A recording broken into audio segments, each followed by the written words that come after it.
Hello NBA fans and welcome back to another episode here on the NBA The Week That Was.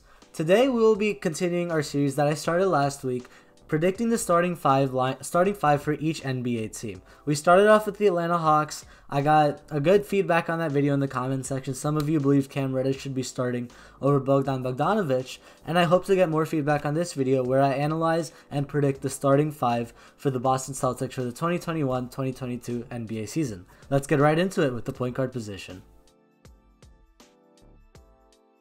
At the point guard position, I have Marcus Smart starting for the Boston Celtics. He's really one of my favorite players in the NBA. Not like, oh, he's like a star, like favorite player like Trae Young, but favorite player in terms of the way he just fulfills his role and is just he's quite a quality starter in the NBA. He's one of the best perimeter defenders in the NBA. He's an absolute hound. I mean, he'll get you steals, he'll play active defense, he can guard multiple positions. I really like Marcus Smart defensively. He's definitely one of the best defensive players in the league.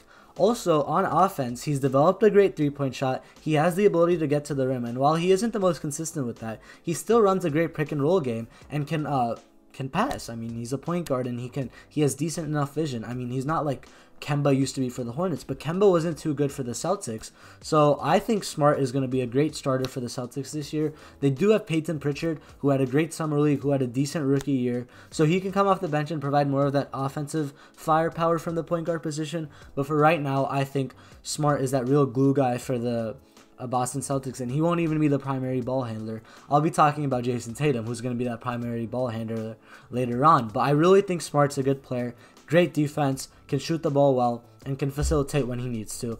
Smart's a definite starter for this Boston Celtics lineup.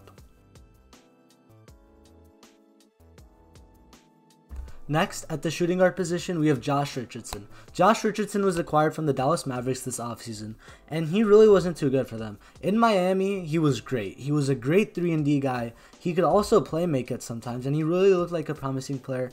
So when he went to Philadelphia, it was quite promising for them, but he never really lived up to the potential there, and he didn't do the same in Dallas. He was quite lackluster. Offensively, he couldn't find his league average 3-point shot. He was shooting below average. He was playing average defense, nothing special. So he really seemed like just like a back of the bench rotation guy.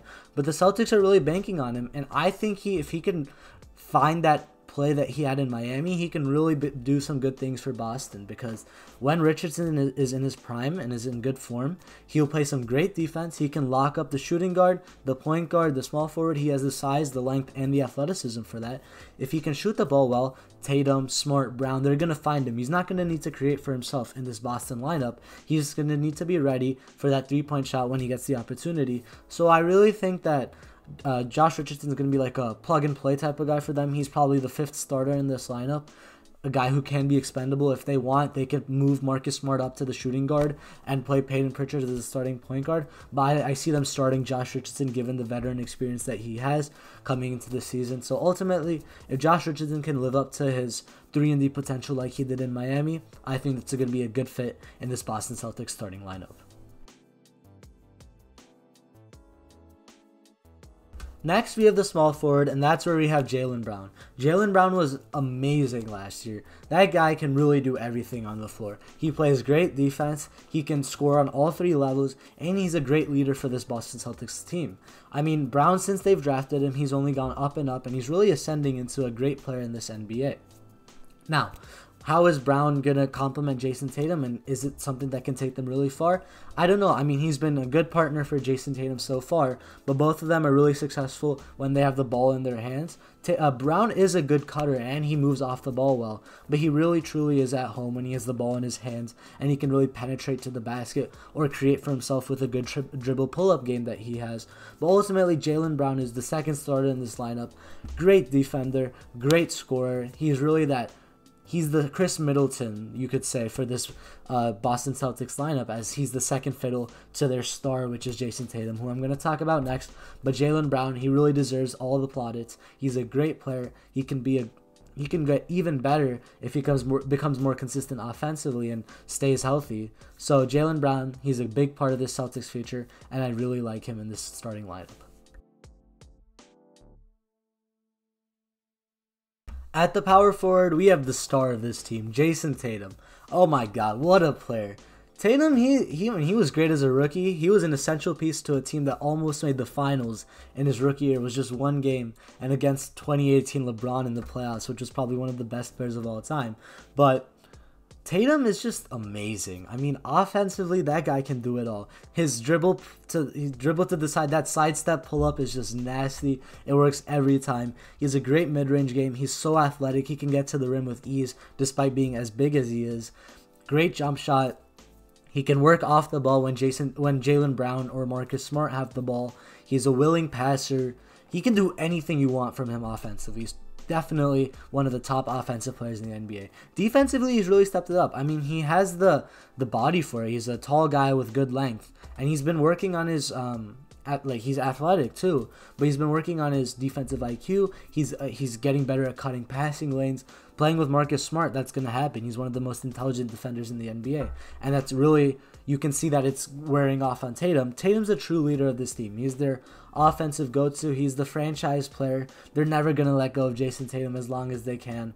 He's going to be the star of this team. He's the one who makes or breaks them, essentially, because he's the guy you need to score 25 to 30 a night if you want the Boston Celtics to be successful. So ultimately, Tatum is the #1 starter on this team. He's going to be an all-star, could be an all-NBA player. Let's see if he can ascend even further this year. And finally, we have the center, which is going to be Robert Williams. I know that the Celtics acquired Al Horford for a second run in Boston, but I think Robert Williams deserves a starting role over him. I mean, in the playoffs, he was great against Brooklyn. For as much as he could do, he was blocking shots. I mean, defensively, since college, Williams has been an absolute menace. They call him the Time Lord. I know there's a story behind that nickname. I don't really know it, but I know he is a defensive menace. He's gotten great as a rim runner, working in the pick and roll, and he's had some great games in the NBA so far where he's put up insane stat lines. He's a very active player. I love the energy Williams plays with. He's always looking for that extra possession on the offensive board. He's always boxing out guys, getting those defensive rebounds, and his ability to block shots is just outstanding. Williams can continue to get better if he refines his relatively raw offensive game and can be a good piece for the Celtics team moving forward. So at the center, despite the acquisition of Al Horford, we have Robert Williams starting for the Boston Celtics. And that wraps up my predicted starting five of Marcus Smart, Josh Richardson, Jaylen Brown, Jason Tatum, and Robert Williams. And with that, I would like to conclude this episode of the NBA the week that was. I hope you enjoyed my predicted starting five for the Boston Celtics. Let me know if you agree down in the comments like you did with my Hawks video. Let me know, do you think someone should be starting over Josh Richardson? Do you think Grant Williams should be starting? There are a lot of guys that could start on this Celtics team. Let me know. Aaron Nesmith's another guy who stepped it up last year. There's a lot of guys on this Celtics team, so let me know what you guys think down in the comments. Leave a like on the video and subscribe if you haven't. I'll catch you guys on the next predicted starting five lineup here on the NBA the week that was. See ya.